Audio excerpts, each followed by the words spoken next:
Okay, so are you ready for this? We're diving into the world of Rolls-Royce today. Always up for a little luxury. But not just any Rolls-Royce, right? We're talking about the Phantom Scintilla. Okay, I'm intrigued. And this is where it gets really interesting. Only 10, will ever Oh, exist. wow, limited edition. Oh, yeah, you don't create a car like that without, something to base it on, a powerful inspiration. Wow. Mm-hmm. In this case, we're talking about an art connection, a work of art that's over 2,000 years old. Really? So imagine yourself strolling through a museum, right? Maybe the Louvre in Paris. Okay, You yeah. turn a corner and bam, there she is. The winged victory of Samothrace. Oh, the statue. Exactly. I mean, even in pictures, it's breathtaking. This depiction of Nike, the Greek goddess of victory, Right. has captivated people for centuries. Yeah, and it's interesting how, like, it was discovered back in 1863 in pieces, but even incomplete, it radiates this energy, this movement that you don't get from other, sculptures usually. No kidding. And Yeah. and it wasn't just them back then. I mean, over a century ago, the managing director of Rolls-Royce, Claude Johnson, he was like totally mesmerized by it. Oh, real? Oh, yeah. Wow. To the point where, get this, it influenced the design brief for the Spirit of Ecstasy, Oh, wow. the iconic hood ornament. Makes sense. The flowing robes, yeah. I mean, that sense of like taking flight, it's all there. It's true.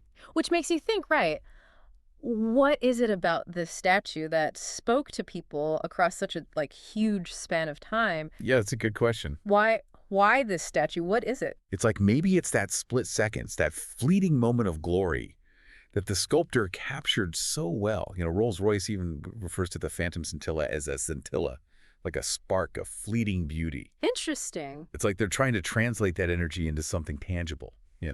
That's a really good point.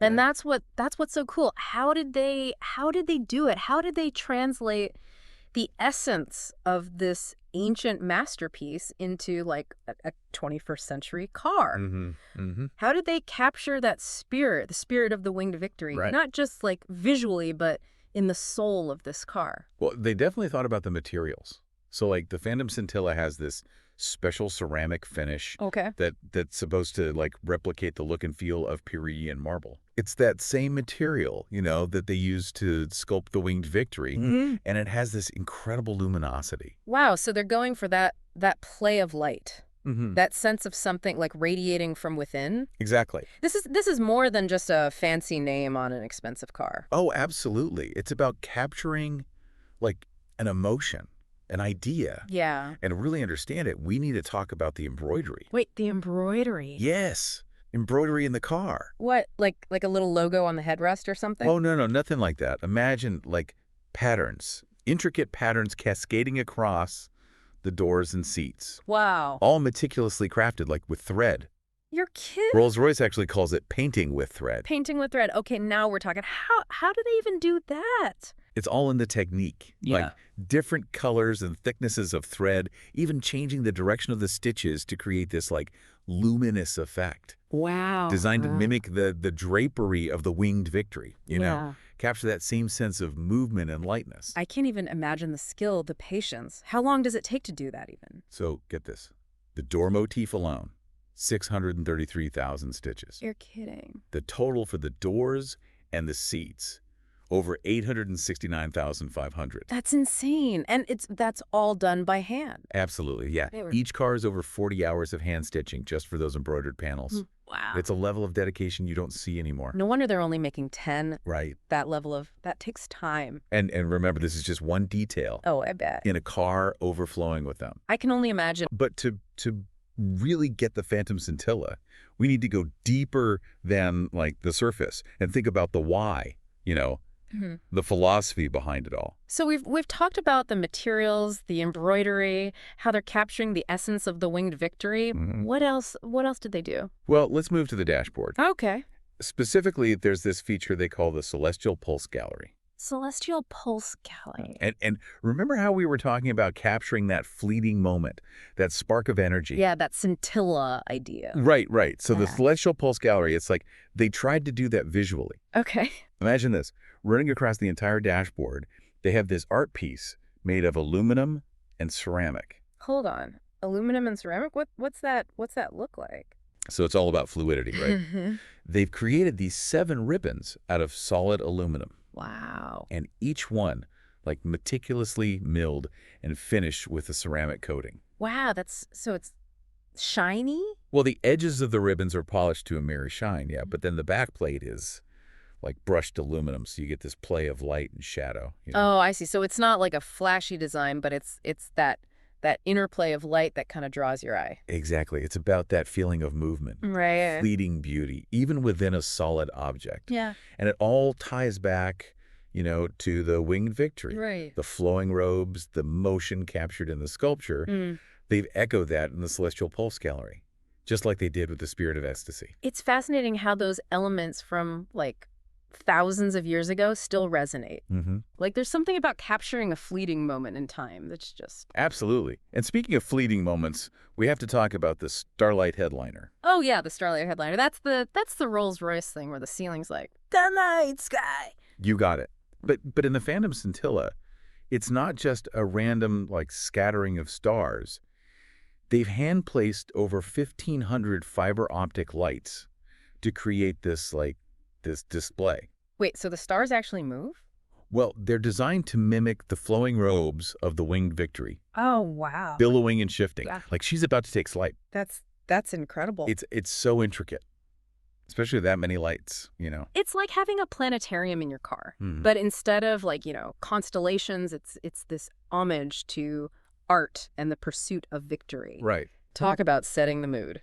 And it doesn't even end there. They also have these larger perforations in the headliner that reveal glimpses of this, like, shimmering silver fabric underneath. Oh, wow. So it's this subtle interplay between the stars and the fabric, Eek. adds another layer. They really thought of everything, huh? Okay, so to recap, ceramic evokes the winged victory's marble, embroidery, its robes, dashboard, movement, a starry sky that's like a tribute to the statue itself. Mhm. What else could they do, like bring this connection to life? Well, remember how we said even the name Scintilla connects to the winged victory's beauty? They took it even further and looked to where the statue was discovered. What do you mean? The color palette of the car itself. You mean they actually based the color of the car on it? Kinda, yeah. Yeah. The Phantom Scintilla has this two-tone paint job inspired by the agency, Oh, wow. where they found the statue. Okay, so what does an agency color scheme even look like on a car? I gotta know. Picture this. A really, like, pristine white, Andalusian white, they call it, for the upper body. Mm-hmm. And then contrasted with this, like, deep blue, Thracian blue for the lower body. Thracian blue. I love it. It sounds so luxurious. It's not just a name, though, right? Like, yeah. the color's supposed to evoke the waters surrounding Samothrace, Wow. the island where the statue's from. It's incredible how much thought went into every single part of this car. Mm-hmm. From the materials, the colors, those embroidered details, they really went all out. Yeah, and yet it's still super exclusive, right? Only 10 of these will ever exist. Yeah, that's a level of exclusivity most of us can only dream of. Mm. But, even if we never get to see this car in person, let alone sit in it, Right. there's something really cool about just knowing, about the artistry Absolutely. and the dedication that went into it. It's really special. Makes you think, what else is possible when you really push the boundaries of craftsmanship? Mm-hmm. It's true. It's that bigger theme that Rolls-Royce is exploring with their Inspiring Greatness series, Right. highlighting people and things that redefine what's possible. It's not just a car. It's a symbol of ambition and creativity. Exactly. It makes you wonder what we could achieve if we all approach things with that same passion, That's a good point. It's a good point. It's like a reminder that luxury isn't just about owning something expensive, it's about the story behind it. Mm-hmm. The work, the artistry. The journey, not the destination. Yeah. I love that. And, speaking of, I highly recommend checking out the Rolls-Royce website. Oh, yeah. Seeing the Phantom Scintilla and the Winged Victory side by side really drives it home. A picture's worth 1,000 words. Well said. Well said. So as we go about our day, let's all take a moment, right, to appreciate that artistry, the inspiration around us from, beautiful buildings to a really well-made piece of furniture. You never know what might spark your own pursuit of greatness. That's a great point to end on. This has been an awesome deep dive. We'll see you next time as we uncover more fascinating stories. As always, don't forget to like and subscribe for more discussions like this.